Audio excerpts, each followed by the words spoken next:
வணக்கம் friends, welcome to S3 solution. நம்ம இன்னைக்கு என்ன பார்க்க போறோம்னா BSF head constable operator and head constable radio mechanic அவங்களோட வேகன்சி எப்படி ஆன்லைனில் அப்ளை பண்ணுறதுன்னு பார்க்க போகிறோம்.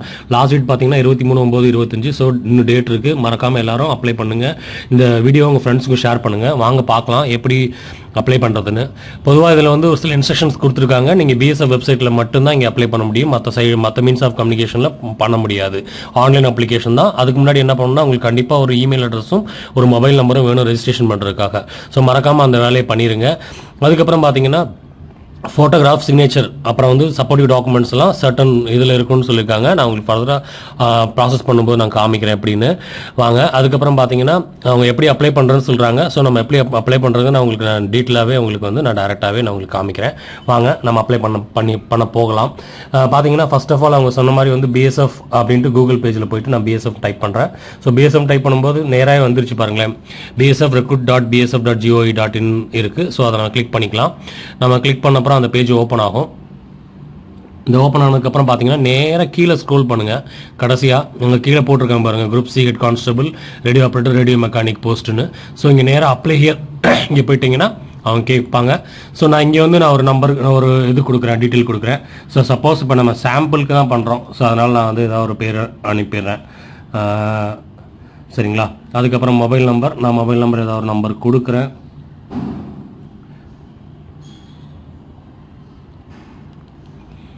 அதுக்கப்புறம் இமெயில் அட்ரஸ்ன்ட்டு நான் ஏதாவது ஒன்று கொடுக்குறேன். சரிங்களா. இமெயில் அட்ரஸ், அதாவது உங்களுக்கு வேலிட் இமெயில் அட்ரஸ் கொடுங்க. என்கிட்ட ஆல்ரெடி இருக்குது. ஸோ அதனால் நான் வந்து கொடுக்கல. சரி, இருந்தாலும் ஓகே பண்ணலாம் நம்ம திரும்பி. 8072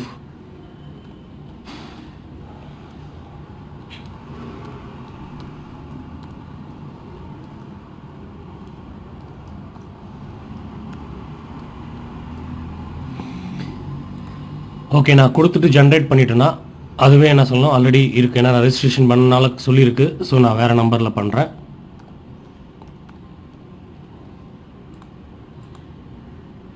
ஓகேங்க. ஓடிபி என்னோட இமெயில் அட்ரஸ் மெயில் அட்ரஸ்க்கு போயிடுச்சுன்னு சொல்கிறாங்க. ஸோ எனக்கு வந்து ஓடிபி வந்துருச்சு. ஓடிபி பார்த்தப்ப ஆக்சுவலாக பார்த்தீங்கன்னா ஓடிபி வந்துருச்சு. ஸோ மொபைலில் போயிட்டு நீங்கள் ஓடிபி தேடி உங்களுடைய ஓடிபி நீங்கள் வந்து இதில் கொடுக்கணும். கொடுத்தா மட்டும்தான் உங்களுக்கு வந்து இதை அக்செப்ட் பண்ணும், அதர்வைஸ் அக்செப்ட் பண்ணாது. சரிங்களா. ரெண்டு நம்பருமே வந்திருக்கணும் உங்களுக்கு.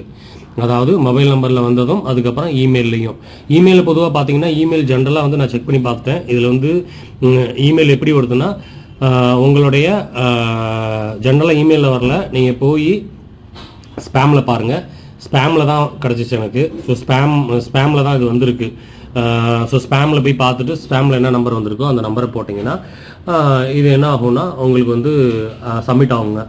ஸோ நான் சப்மிட் பண்ணிட்டேன். எனக்கு சப்மிட் ஆகலை, இல்லைங்க நான் பார்க்குறேன் என்ன நம்பர்னு என்னன்னு. ஓகே, இப்போ நான் சப்மிட் பண்ணோன்னா எனக்கு சப்மிட் ஆயிடுச்சு. ஓகே, இப்போ என்னோட பேரில் அதாவது இந்த பேரும் இந்த மொபைல் நம்பரும் வந்து உங்களுக்கு மாறவே மாறாதுங்க.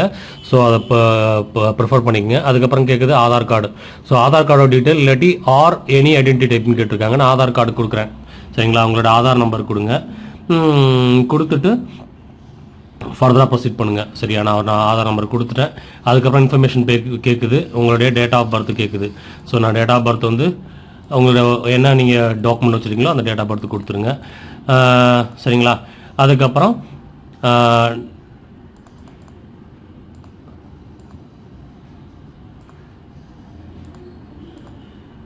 உங்கள் ஃபாதர்ஸ் நேம், மதர்ஸ் நேம் கேட்குது.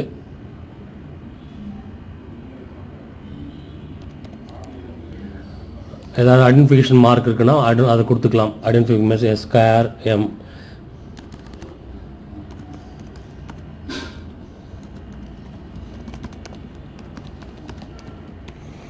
ஜெண்டர் மேல்னா மேல், ஃபீமேல்னா ஃபீமேல். மேரிட்டல் ஸ்டேட்டஸ் வந்து மேரிட் ஆர் அன்மேரிட் அது கொடுத்துருங்க. அப்புறம் டொமைசல் சர்டிஃபிகேட் டீட்டெயில் கேட்குங்க. அந்த டொமைசல் சர்டிஃபிகேட் கண்டிப்பாக உங்களுக்கு வேணும். ஸோ டொமைசல் சர்டிஃபிகேட் என்னன்னு பார்த்துட்டு அந்த நம்பர் கொடுத்துருங்க. டொமைசல் வந்து தமிழ்நாடு எஸ்ன்னு கொடுக்குறீங்க. இங்கே வந்து ஸ்டேட்டஸ் இஷ்யூங் ஸ்டேட் தமிழ்நாடு. அதோட சர்டிஃபிகேட் நம்பர் தான் சர்டிஃபிகேட் நம்பர் கொடுத்துருங்க. சரிங்களா. கேட்டகரி ரிசர்வேஷன், நீங்கள் என்ன ரிசர்வேஷன் இருக்கீங்க. ஃபஸ்ட்டு ஹிந்து வந்தால் ஹிந்து, SC ST OBC என்ன இருக்கீங்களோ அது. நான் சப்போஸ் இப்போ வந்து OBCன்னு கொடுத்தா OBCயோட கிரிமினல் லேயரா, அதோட சர்டிஃபிகேட் நம்பர், எப்போ இஷ்யூ ஆச்சுன்னு இந்த டீட்டெயிலாம் கேட்குதுங்க. அதே போல் தான் எஸ்சி எஸ்டி எல்லாமே அதே சேம். உங்களுக்கு வந்து இந்த கேட்டகரியில் வந்தீங்கன்னா நான் இப்போ அன்ரிசர்வ்னு சொல்லிட்டு நான் போகிறேங்க. மோட் ஆஃப் ரெக்ரூட்மெண்ட் வந்து நீங்கள் டேரக்ட் என்ட்ரி தான் வருவீங்க. ஸோ டேரக்ட் என்ட்ரி கிளிக் பண்ணலாம். ஆர் எக்ஸ் சர்வீஸ்மேன் இல்லை, டிபார்ட்மெண்ட் இல்லை அப்படின்னு சொல்லிட்டு நான் நெக்ஸ்ட் கொடுக்குறேங்க. ஸோ இதுதான் இங்கே வந்து நம்ம ஃபில் பண்ண வேண்டிய இடம். நெக்ஸ்ட்டு கொடுத்தோன்னா போயிடும். இல்லைன்னா இங்கே எதாவது இடம் இருந்துச்சுன்னா உங்களுக்கு ஃபர்தராக இங்கேயே நிற்குங்க. ஸோ நம்ம எல்லாமே ஃபில் பண்ணிட்டோம். ஸோ சேவ் அண்ட் நெக்ஸ்ட்டு ஆட்டோமேட்டிக்காக போயிருங்க. அது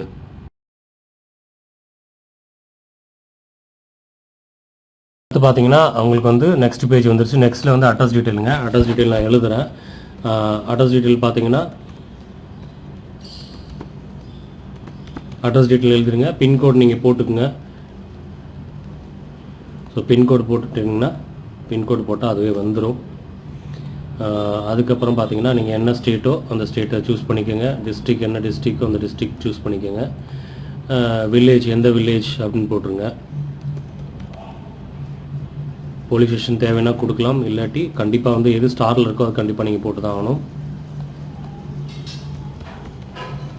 இது ஃபில் பண்ணிவிட்டு சேம் அட்ரஸ் தான் உங்களுக்கு பர்மனெண்ட் அட்ரஸ்னால் அதை கிளிக் பண்ணிங்கன்னா அது கீழே வந்துடும். ஸோ நம்ம அதை அடுத்து கிளிக் பண்ண நெக்ஸ்ட் பேஜ் போயிடும். என்சிசி இருக்கா அப்படின்னு கேட்கும். இருந்துச்சுன்னா எஸ் கொடுத்துருங்க. எஸ் கொடுத்தா அதோட டாக்குமெண்ட் எல்லாம் சப்மிட் பண்ணணும். நான் நோ கொடுத்துறேன் இப்போதைக்கு. ஸ்போர்ட்ஸில் இருந்துச்சுன்னா எஸ் கொடுத்தீங்கன்னா ஸ்போர்ட்ஸில் அவங்க கேட்டிருக்காங்க என்ன மாதிரி வேணும்னு. ஸோ அது மட்டும் தான் நீங்கள் பண்ணுற மாதிரி இருக்கும். இப்போ நான் நோ கொடுத்துட்றேன். அதுக்கடுத்து ஃபிசிக்கல் ஸ்டாண்டர்ட் நீங்கள் அந்த ஃபிசிக்கல் ஸ்டாண்டர்ட் கேட்டபடி நீங்கள் கொடுத்துருங்க. உங்கள் என்ன ஹைட்டோ என்ன வெயிட்டோ கொடுத்துருங்க. சென்டிமீட்டர்ஸில் வெயிட் எவ்வளவோ வெயிட்டு கொடுத்துருங்க. ஓகேங்களா. அதுக்கப்புறம் வந்து எதாவது பிளாக் லிஸ்ட் ஆயிருக்கீங்களா இல்லையான்னு கேட்கும். இது எல்லாமே நோ கொடுத்துருங்க. நீங்கள் ஜென்ரலாக வந்து நோ கொடுத்துருங்க. அதுக்கப்புறம் குவாலிஃபிகேஷன் என்ன குவாலிஃபிகேஷன் கேட்டுருக்காங்க. முதல் 10th கொடுக்கணும். நீங்கள் 10th சர்டிஃபிகேட் நம்பர் கொடுக்கணும். எந்த வருஷம் பாஸ் பண்ணீங்களோ அந்த வருஷத்தோட அந்த பாஸ் பண்ண இயரோடது நீங்கள் கொடுக்கணுங்க. சரிங்களா.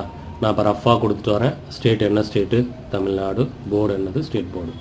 ஆட் பண்ணிங்கன்னா கீழே வந்துடும். அதே போல் 12th ஒரு சர்டிஃபிகேட் நம்பர் கொடுத்துட்றேன். எந்த இயர் நீங்கள் பாஸ் பண்ணீங்களோ அந்த இயரோட இது கொடுத்துறீங்க. ஸ்டேட் என்ன ஸ்டேட்டுங்கிற ஸ்டேட் கொடுத்துறோம். போர்டு என்ன ஸ்டேட் போர்டு ஆட் கொடுத்துட்டிங்கன்னா கீழே வந்துடும். அதுக்கப்புறம் நெக்ஸ்ட்டு போகிறோம். இப்போ சைடில் பாருங்களேன் எல்லாமே வந்துட்டு பாருங்கள். Personal information, address, other detail, qualification, work experience இருக்கா, எம்ப்ளாய்டா இல்லைங்கன்னு போட்டுரும். நம்ம சேவ் கொடுத்துறோம். நெக்ஸ்ட்டு போயிட்டுங்க. அதுக்கப்புறம் இப்போ என்னென்னா எல்லா டாக்குமெண்ட்டும் கேட்குது. Upload photo. நான் என்ன பண்ணுறேன்னா உங்களோட ஃபோட்டோ கேட்குது. நான் கிளிக் பண்ணி நான் ஆல்ரெடி நீங்கள் ஃபோட்டோ எடுத்து வச்சுருக்கணும். ஸோ எடுத்து வச்சிங்கன்னா கரெக்டாக இருக்கும். நான் வந்து உங்களுக்கு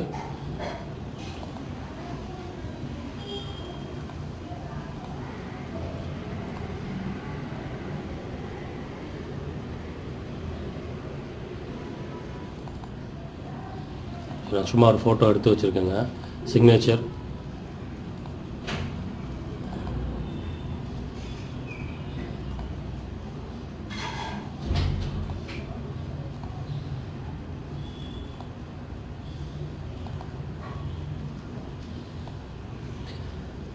இந்த கீழே போட்டுருப்பாருங்க. ஃபோட்டோ 30 KB to 100 இருக்கணும். சிக்னேச்சர் 20 to 50 இருக்கணும். ஸோ 20லேருந்து 50 இருந்தால் அவங்க அக்செப்ட் பண்ணிக்கும். ஸோ நான் வந்து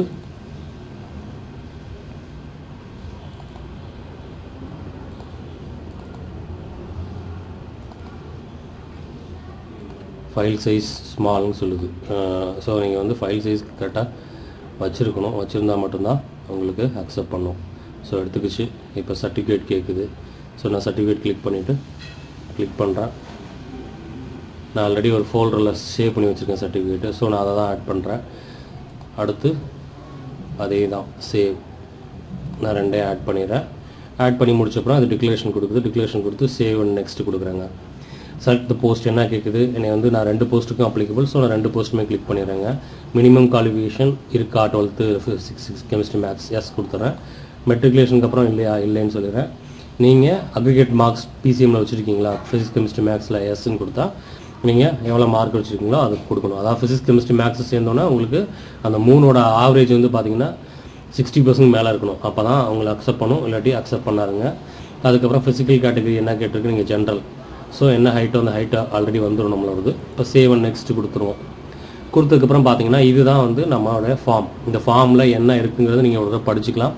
படிச்சுட்டு நீங்கள் எதுவும் தப்பு இருந்துச்சுன்னா அங்கேயே எடிட் பண்ணிக்கலாம். இதுதான் ஃபைனலாக இருக்கும். ஸோ இதெல்லாம் ஓகே பண்ணதுக்கப்புறம் லாஸ்ட்டாக என்ன பிளேஸ்ன்னு போட்டிருக்கோம். நீங்கள் பிளேஸில் டைப் பண்ணிவிட்டு நீங்கள் போக வேண்டியதான். சென்ட்ரல் ப்ரிஃபரன்ஸ் ஒன்று கேட்கும். ஸோ நீங்கள் எங்கே ப்ரிஃபரன்ஸ்னால் பக்கத்தில் நம்ம பெங்களூர் தான். ஸோ நம்ம பெங்களூர் கொடுத்துருவோம். இங்கே கொடுத்துட்டு இங்கே ஐ ஹியர் டிக்ளேருங்கிற சர்டிஃபிகேஷன் அதை கிளிக் பண்ணிவிட்டு நீங்கள் பே நவ் கொடுத்தீங்கன்னா அது என்ன பண்ணும், அக்ரி கேட்கும். ஸோ முடிச்சோன்னா ஆட்டோமேட்டிக்காக பேமெண்ட் செக்ஷன் போயிருங்க. பேமெண்ட் செக்ஷனில் 318 ரூபா எக்ஸாமினேஷன் ஃபீஸ் இருக்குது. நீங்கள் கொடுத்துட்டு யூபிஐ இருக்குது, கார்டு, நெட் பேங்கிங் இருக்குது. நீங்கள் கொடுத்தீங்கன்னா உங்களுக்கு பேமெண்ட் ஆயிரும். பேமெண்ட் ஆனோன்னா ஆட்டோமேட்டிக்காக அவங்க ஃபார்ம் வந்து சப்மிட் ஆயிருங்க. ஸோ இதான் நான் கொடுக்க வேண்டிய இன்ஃபர்மேஷனுங்க. சரிங்களா? இதெல்லாம் நீங்கள் கரெக்டாக ஃபாலோ பண்ணி நீங்கள் ஃபில் பண்ணிடலாம் அந்த அப்ளிகேஷனை. ஸோ அப்ளிகேஷனில் எதுவும் டவுட் இருந்துச்சுன்னா எனக்கு கீழே கமெண்ட் செக்ஷனில் கொடுங்க, நான் உங்களுக்கு ரிப்ளை பண்ணுறேன். ஸோ அதுக்கு முன்னாடி ஆதார் கார்டு நம்பர் வேணும், பேன் கார்டு நம்பர் ஏதாவது இருந்துச்சுன்னா பேன் கார்டு ப்ரூஃப் வச்சுக்கோங்க. ஆதார் இல்லைன்னா பேன் கார்டு கொடுக்க வேண்டியிருக்கும். என்சிசி சர்டிஃபிகேட் இருந்துச்சுன்னா அதோட டீட்டெயில் ஸ்கேன் பண்ணி வச்சுக்கோங்க. டொமைசைல் சர்டிஃபிகேட் கண்டிப்பாக வேணும். ஸோ அதோட டீட்டெயிலும் நீங்கள் கொடுத்தாகணும். 10th 12th சர்டிஃபிகேட்டை ஸ்கேன் பண்ணி வச்சுக்கோங்க. அது பிடிஎஃபாக வச்சுக்கோங்க. ஃபோட்டோ வந்து பிட்வீன் 20 to 50 KB இருக்கணும். சிக்னேச்சர் வந்து லெஸ் தென்ல கிரேட்டர் தென் 20 KB இருக்கணும். பேமெண்ட் மோட் வந்து டெபிட் கிரெடிட் கார்டு இருக்குங்க. ஸோ இதுதான் அதுக்கு இந்த ரெக்ரூட்மெண்ட்டுக்கு முன்னாடி நீங்கள் வச்சுக்கூடிய இன்ஃபர்மேஷன்ஸ். இதெல்லாம் இருந்துட்டு நீங்கள் பண்ணிங்கன்னா குயிக்காக 10 minutesக்குள்ளேயே முடிச்சிடலாங்க. வேறு ஏதாவது டவுட் இருந்தால் என்கிட்ட கேளுங்க. ஓகே ஃப்ரெண்ட்ஸ், மறக்காமல் சேனலை சப்ஸ்கிரைப் பண்ணுங்கள். இந்த வீடியோ உங்கள் ஃப்ரெண்ட்ஸுக்கு ஷேர் பண்ணுங்கள். Bye from SC Solution. Bye.